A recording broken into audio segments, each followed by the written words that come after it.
DK Shivakumar H D Kumaraswamy Vidhana Parishat ಸವಾಲು ಗೆಲ್ಲೋ ನಾಯಕನ್ಯಾರು ಇಲ್ಲಿ? ಡಿಕೆ ಶಿವಕುಮಾರ್ ಗೆಲ್ತಾರಾ? ಎಚ್ ಡಿ ಕುಮಾರಸ್ವಾಮಿ ಗೆಲ್ತಾರಾ? ವಿಧಾನ ಪರಿಷತ್ ಸವಾಲು ಗೆಲ್ಲೋ ಆ ನಾಯಕ ಯಾರು? ವಿಧಾನ ಪರಿಷತ್ ಚುನಾವಣೆಯ ಮತ ಎಣಿಕೆ ಆರಂಭ ಆಗಿದೆ. ಇನ್ನೇನು ಕಾಂಗ್ರೆಸ್ ಜೆಡಿಎಸ್ ಅಭ್ಯರ್ಥಿಗಳ ನೇರ ಹಣಾಹಣಿ. ಶಾಸಕರ ಬಲ ಇಲ್ಲದಿದ್ದರೂ ಅಭ್ಯರ್ಥಿ ಹಾಕಿದೆ ಜೆಡಿಎಸ್. ಪರಿಷತ್ ಚುನಾವಣೆಯಲ್ಲೇ ಸಿಎಂ ಡಿಕೆಶಿ ಕಮಾಲ್ ಫಿಕ್ಸ್. ಸಿಎಂ ಆದ ಬಳಿಕ ಡಿಕೆಶಿ ನಾಯಕತ್ವಕ್ಕೆ ಭರ್ಜರಿ ಜಯ ಪಕ್ಕಾ. ಇಲ್ಲಿ ಪರಿಷತ್ ಚುನಾವಣೆಯಲ್ಲಿ ಕೈಪಡೆಗೆ ಗೆಲುವು ಫಿಕ್ಸ್ ಅಂತ ನೋಡಬಹುದು. ಇದ್ದಂತ ರಾಜಕೀಯ ಬೆಳವಣಿಗೆಗಳನ್ನು ನಾವು ಗಮನಿಸ್ತಾ ಹೋದ್ರೆ ಡಿಕೆ ಶಿವಕುಮಾರ್ ಎಚ್ ಡಿ ಕುಮಾರಸ್ವಾಮಿಯೋ ಅಂತ ನೋಡಿದ್ರೆ ವಿಧಾನ ಪರಿಷತ್ ಸವಾಲು ಗೆಲ್ಲುವಂತ ನಾಯಕನ್ಯಾರಪ್ಪ ಅಂತ ಲೆಕ್ಕ ಹಾಕೊಂಡು ನೋಡಿದಾಗ ಎಸ್ ಅಫ್ಕೋರ್ಸ್ ಜೆಡಿಎಸ್ ಸೋಲನ್ನ ಅನುಭವಿಸುತ್ತೆ, ಕಾಂಗ್ರೆಸ್ ಗೆಲುವನ್ನ ಸಾಧಿಸುತ್ತೆ. ಯಾಕಂದ್ರೆ ಅಭ್ಯರ್ಥಿ ಬಲ ಇಲ್ಲ. 28 ಶಾಸಕರಿಗಾಗಿ ಕಾಂಗ್ರೆಸ್ ಕಸರತ್ತನ್ನ ನಡೆಸಿತು. ಇಬ್ಬರು ಮಾತ್ರ ಗೆಲುವು ಪಕ್ಕ. ಬಟ್ ಇನ್ನು ಒಂದು ಸ್ಥಾನದ ಗೋವಿಂದರಾಜ ಸ್ಥಾನದ ವಿಚಾರಕ್ಕೆ ಸಂಬಂಧಪಟ್ಟಂತೆ ನೋಡೋದಾದ್ರೆ ಜೆಡಿಎಸ್ ನಲ್ಲಿದ್ದಂಥದ್ದು 18, ಬಿಜೆಪಿಯಲ್ಲಿ 63. ಇಬ್ಬರು ಗೆಲುವು ಅಂತ ಪಕ್ಕ ಆಗುತ್ತೆ. ಬಟ್ ಇನ್ನು ಉಳಿದಂತ ಒಬ್ಬ ಅಭ್ಯರ್ಥಿಯ ಗೆಲುವಿಗೆ ಹೊಡೆತ ಬೀಳುತ್ತೆ. ಅಡ್ಡ ಮತದಾನದ ಭೀತಿ ಕೂಡ ಜಿಟಿ ದೇವೇಗೌಡರು. ಇವೆಲ್ಲವೂ ಸಾಕಷ್ಟು ಸವಾಲು ಇದ್ದಿದ್ದು ಕುಮಾರಸ್ವಾಮಿಗೆ. ಸೊ ಹಾಗಾಗಿ ಗೆಲ್ಲೋದು ಯಾರು ಅಂತ ಇಲ್ಲಿ ಗಮನಿಸಿ ನೋಡಿದಾಗ ಎಸ್ ಅಫ್ಕೋರ್ಸ್ ಗೆಲುವು ಕಾಂಗ್ರೆಸ್ಗೆ ಅಂತ. ಡಿಕೆ ಶಿವಕುಮಾರ್ ವರ್ಸಸ್ ಕುಮಾರಸ್ವಾಮಿಯಲ್ಲಿ ಡಿಕೆ ಶಿವಕುಮಾರ್ ಗೆಲುವನ್ನ ಸಾಧಿಸ್ತಾರೆ. ಇದ್ರ ಆದಂತ ಬೆಳವಣಿಗೆಗಳನ್ನ ನೋಡ್ತಾ ಹೋದ್ರೆ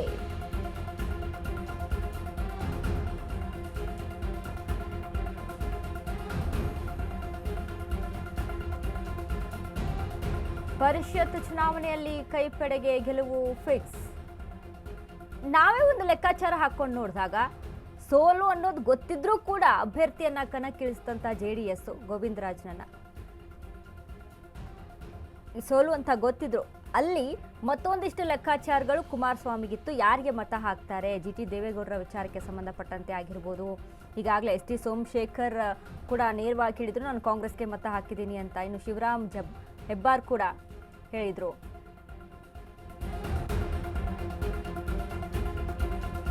ಜೆಡಿಎಸ್ ಬಿಜೆಪಿ ರೆಬೆಲ್ ನಾಯಕರಿಂದ ಅಡ್ಡ ಮತದಾನ. ಜೆಡಿಎಸ್ ಅಭ್ಯರ್ಥಿಗೆ 5-6 ಮತಗಳ ಕೊರತೆ. ದಳಕ್ಕೆ ಕೇವಲ 5 ಮತಗಳನ್ನ ಕೊಟ್ಟಿದ್ದ ಬಿಜೆಪಿ. ಚಂದ್ರು ಲಮಾನಿ, ವಿಠ್ಠಲ್ ಹಲಗೇಕರ್, ಸಿದ್ದು ಪಾಟೀಲ್, ಜನಾರ್ದನ್ ರೆಡ್ಡಿ ಎತ್ತಾಳ್ ಮತಗಳು ಜೆಡಿಎಸ್ಗೆ. ಆದ್ರೂ ಕೂಡ ಕೈ ಶಾಸಕರು ಅಡ್ಡ ಮತದಾನ ಮಾಡಲೇಬೇಕಿತ್ತು. ಹಾಗಾಗಿ ಕನಿಷ್ಠ 7-8 ಶಾಸಕರು ಅಡ್ಡ ಮತದಾನ ಮಾಡಲೇಬೇಕಿತ್ತು. ಆದ್ರೆ ಪರಿಸ್ಥಿತಿಯನ್ನ ಜಾಗರೂಕವಾಗಿ ನಿಭಾಯಿಸಿದ ಡಿಕೆ ಶಿವಕುಮಾರ್ ಬಿಜೆಪಿ ಜೆಡಿಎಸ್ ರೆಬಲ್ಗಳನ್ನ ಸೆಳೆದಿರುವಂತಹ ಬಂಡೆ. ಆದ್ದರಿಂದ ಜೆಡಿಎಸ್ನ ಗೋವಿಂದರಾಜ್ ಸೋಲು ಪಕ್ಕ ಅಂತ ಹೇಳಲಾಗ್ತಾ ಇದೆ. ಎಸ್ ಹೌದು, ಕಾಂಗ್ರೆಸ್ ಅಭ್ಯರ್ಥಿಗೆ ಬೇಕಾದಂಥದ್ದು 28 ಬೇಕಿತ್ತು ಅಭ್ಯರ್ಥಿಗಳ ಬಲ.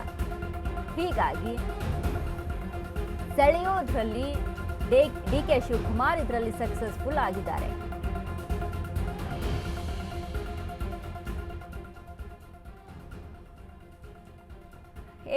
ಈ ಬಗ್ಗೆ ಮತ್ತಷ್ಟು ಅಪ್ಡೇಟ್ಸ್ ಅನ್ನ ಕೊಡ್ತಾರೆ ನಮ್ಮ ಪ್ರತಿನಿಧಿ ವಿವೇಕ್. ಇದೀಗ ನಮ್ಮ ಜೊತೆ ಲೈವ್ ನಲ್ಲಿ ಜಾಯ್ನ್ ಆಗಿದ್ದಾರೆ. ಎಸ್ ವಿವೇಕ್, ಒಂದ್ ಕಡೆ ಈಗಾಗಲೇ ವಿಧಾನ ಪರಿಷತ್ ಚುನಾವಣೆ ವಿಚಾರಕ್ಕೆ ಸಂಬಂಧಪಟ್ಟಂತೆ ನೋಡಿದ್ರೆ ಇಲ್ಲಿ ಜೆಡಿಎಸ್ ಸೋಲು ಫಿಕ್ಸ್ ಅಂತ ಹೇಳಲಾಗ್ತಾ ಇದೆ.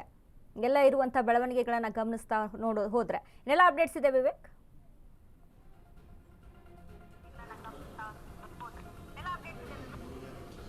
ಎಸ್ ವನಿತಾ, ಈಗಾಗಲೇ ಏನು ವಿಧಾನ ಪರಿಷತ್ ಚುನಾವಣೆ ಕೂಡ ಇವತ್ತು ನಡೆದಿತ್ತು. ಇದರ ಪೈಕಿ ಏನು 7 ಅಭ್ಯರ್ಥಿ ಸ್ಥಾನಗಳು ಮಾತ್ರ ಇದ್ದಿದ್ದು, ಅದಕ್ಕೆ 8 ಜನ ಅಭ್ಯರ್ಥಿಗಳು ನಾಮಿನೇಷನ್ ಅನ್ನ ಕೂಡ ಫೈಲ್ ಮಾಡಿದ್ರು. ಸದ್ಯಕ್ಕೆ ಇರ್ತಕ್ಕಂಥ ಕುತೂಹಲ ಏನಂದ್ರೆ JDS ಅವರ ಸಂಖ್ಯಾಬಲ ಇಲ್ಲದಿದ್ದರೂ ಕೂಡ ಅಭ್ಯರ್ಥಿಯನ್ನ ಕಣಕ್ಕಿಳಿಸಿದ್ರು. ಹಾಗಾಗಿ JDSನ ಗೋವಿಂದ ರಾಜು ಅವರು ಗೆಲ್ತಾರಾ ಇಲ್ವಾ ಅನ್ನೋದೇ ಸದ್ಯದ ಮಟ್ಟಿಗೆ ಇದ್ದಂಥ ಕುತೂಹಲ. ಆದರೆ ಈಗ ಸದ್ಯದ ಮಟ್ಟಿಗೆ ಲಭ್ಯ ಆಗುತ್ತಿರುವಂಥ ಮಾಹಿತಿ ಏನಪ್ಪಾ ಅಂದ್ರೆ, ಈಗಾಗಲೇ ಏನು BJP ಅವರು ಸುಮಾರು 28 ಮತಗಳನ್ನು ತೆಗೆದುಕೊಂಡಿದ್ರು. ಅಲ್ಲಿಗೆ 56 ಆಗಿರ್ತಕ್ಕಂಥದ್ದು ಆಗಿರ್ತಿತ್ತು. ಆದರೆ ಬಿಜೆಪಿಯವರು 30 ಮತಗಳನ್ನು ಹಾಕಿಸಿದ್ದಾರೆ ಒಂದೊಂದು ಅಭ್ಯರ್ಥಿಗೆ ಅನ್ನೋ ಒಂದು ಮಾಹಿತಿ ಕೂಡ ಲಭ್ಯವಾಗ್ತಿದೆ. ಆ ನಿಟ್ಟಿನಲ್ಲಿ ಇನ್ನು ಉಳಿದಂತ 2 ಮತ ಮಾತ್ರ JDSಗೆ ಹೋಗಿರ್ತಕ್ಕಂಥದ್ದು. ಜೊತೆಗೆ +2 ಅಂತ ನೋಡ್ತಾ ಹೋದ್ರು ಜನಾರ್ದನ್ ರೆಡ್ಡಿ ಮತ್ತೆ ಯತ್ನಾಳ್, ಈ 2 ಮತಗಳು ಹೋದ್ರು. ಟೋಟಲ್ ಆಗಿ 4 ಮತಗಳು JDSಗೆ ಹೋದಂತೆ ಕೂಡ ಕಂಡು ಬರ್ತಾ ಇದೆ. ಆ ನಿಟ್ಟಿನಲ್ಲಿ JDSನ ಬಳಿ ಇದ್ದಂತ 18 ಸಂಖ್ಯಾ ಬಲ +4 ಅಂತ ನೋಡ್ತಾ ಹೋದ್ರು 22 ಆಗುತ್ತೆ. ಆದರೆ JDSನ 18 ಜನ ಕೂಡ JDSಗೆ ಹಾಕಿದ್ದಾರೆ ಅನ್ನೋದು ಕೂಡ ಒಂದ್ ಕಡೆ ಡೌಟ್ಫುಲ್ ಆಗಿದೆ. ಯಾಕಂದ್ರೆ ಈಗಾಗಲೇ GT ದೇವೇಗೌಡ ಅವರು ಕೂಡ ಅಷ್ಟೇ ನನ್ನ ಆತ್ಮಸಾಕ್ಷಿಯ ಪ್ರಕಾರವಾಗಿ ಮತವನ್ನ ಹಾಕಿದ್ದೇನೆ ಅಂತ ಹೇಳಿದ್ದಾರೆ. ಆ ನಿಟ್ಟಿನಲ್ಲಿ ಅವರು JDSಗೆ ಹಾಕಿದಾರ, ಕಾಂಗ್ರೆಸ್ಗೆ ಹಾಕಿದಾರ ಅಂತ ಸದ್ಯದ ಮಟ್ಟಿಗೆ ಇರ್ತಕ್ಕಂಥ ಒಂದು ಕುತೂಹಲ. ಜೊತೆಗೆ ಮಂಜುನಾಥ್ ಅವರು ಕೂಡ ಅಷ್ಟೇ ಯಾವ ಪಕ್ಷಕ್ಕೆ ಮತವನ್ನ ಹಾಕಿದ್ದಾರೆ ಅಂದ್ರೆ, ಕಾಂಗ್ರೆಸ್ ಅಭ್ಯರ್ಥಿಗೆ ಮತ ಹಾಕಿದ್ರ ಅಥವಾ JDS ಪಕ್ಷಕ್ಕೆ ಮತ ಹಾಕಿದ್ರ ಅನ್ನೋದು ಕೂಡ ಇನ್ನೊಂದು ಕಡೆ ಕುತೂಹಲ ಇದೆ. ಆ ನಿಟ್ಟಿನಲ್ಲಿ JDS ಅಭ್ಯರ್ಥಿ ಅಂದ್ರೆ ಈಗೇನು ಗೋವಿಂದ ರಾಜು ಅವ್ರನ್ನ ಕಣಕ್ಕಿಳಿಸಿದ್ದಾರೆ, ಅವರು ಸುಮಾರು 20ರಿಂದ 22 ಮತಗಳು ಪಡೆಯುವಂತ ಎಲ್ಲ ವಿಶ್ವಾಸವನ್ನು ಕೂಡ ಹೊಂದಿರ್ತಾರೆ. ಆದ್ರೆ ಗೆಲ್ಲುವ ಮತವನ್ನು ಕೂಡ 28 ಮತಗಳನ್ನು ಅವ್ರು ತೆಗೆದುಕೊಳ್ಳೋದು ಬಹುತೇಕ ಡೌಟ್ ಅಂತ ಕೂಡ ಕೇಳ್ಬರ್ತಾ ಇದೆ. ಜೊತೆಗೆ ಈಗಾಗಲೇ ಏನು 5 ಗಂಟೆ ಕೂಡ ಆಗಿದೆ. ಈಗ ಇನ್ನೇನು ಕೌಂಟಿಂಗ್ ಕೂಡ ಆರಂಭವಾಗುತ್ತೆ. ಈಗ ಕೌಂಟಿಂಗ್ ಸರಿಸುಮಾರು 5 ಗಂಟೆಗೆ ಕೂಡ ಆರಂಭವಾಗುತ್ತೆ. ಯಾವುದೇ ಗೊಂದಲ ಇರದಂತೆ ಕೌಂಟಿಂಗ್ ನಡಿಬೇಕಂದ್ರೆ 2ನೇ ಪ್ರಾಶಸ್ತ್ಯದ ಮತಗಳು ಮತ್ತು 1ನೇ ಪ್ರಾಶಸ್ತ್ಯದ ಮತಗಳು ಸರಿಯಾಗಿರಬೇಕು. ಜೊತೆಗೆ ಆ ಕೌಂಟಿಂಗ್ ಸಂದರ್ಭದಲ್ಲಿ ಲ್ಯಾಪ್ಸ್ ಆಗದಂತೆ ಯಾವುದೇ ಸ್ಕ್ರಾಚ್ ಆಗಿರ್ಬೋದು, ಕಾಟ್ ಆಗಿರ್ಬೋದು, ಅವ್ರು ಹಾಕಿರುವಂತಹ ಮತ ಇದರಲ್ಲಿ ಅಂದ್ರೆ ವೋಟ್ಸ್ ಅಲ್ಲಿ ಯಾವುದು ಕೂಡ ಸ್ಕ್ರಾಚಸ್ ಆಗಿರತಕ್ಕಂಥದ್ದು ಮತ್ತೆ ಡಬಲ್ ಆಗಿ ತಿದ್ದಿರ್ತಕ್ಕಂಥದ್ದು ಇವೆಲ್ಲ ಕೂಡ ಇಲ್ಲ ಅಂದ್ರೆ ಯಾವುದೇ ಸಮಯದ ಅಭಾವ ಕೂಡ ಆಗೋದಿಲ್ಲ. ಕರೆಕ್ಟ್ ಆಗಿ ಇನ್ನೇನು ವೋಟಿಂಗ್ ಅಂದ್ರೆ ಕೌಂಟಿಂಗ್ ಸ್ಟಾರ್ಟ್ ಆದ ಒಂದಿಷ್ಟು ಕೆಲವೇ ನಿಮಿಷಗಳಲ್ಲೂ ಕೂಡ ಕೌಂಟಿಂಗ್ ಅಂತ್ಯವಾಗುತ್ತೆ. ಆದರೆ ಈ ರೀತಿಯಾಗಿ ಏನಾದರೂ ಆದರೆ ಕೌಂಟಿಂಗ್ ಸ್ವಲ್ಪ ತಡ ಆಗುವಂತ ಎಲ್ಲ ಲಕ್ಷಣಗಳು ಕೂಡ ಇದೆ ಅಂತ ಕೇಳಿ ಬರ್ತಾ ಇದೆ ವನಿತಾ. ಥ್ಯಾಂಕ್ ಯು ವಿವೇಕ್, ನಿಮ್ಮೆಲ್ಲ ಅಪ್ಡೇಟ್ಸ್.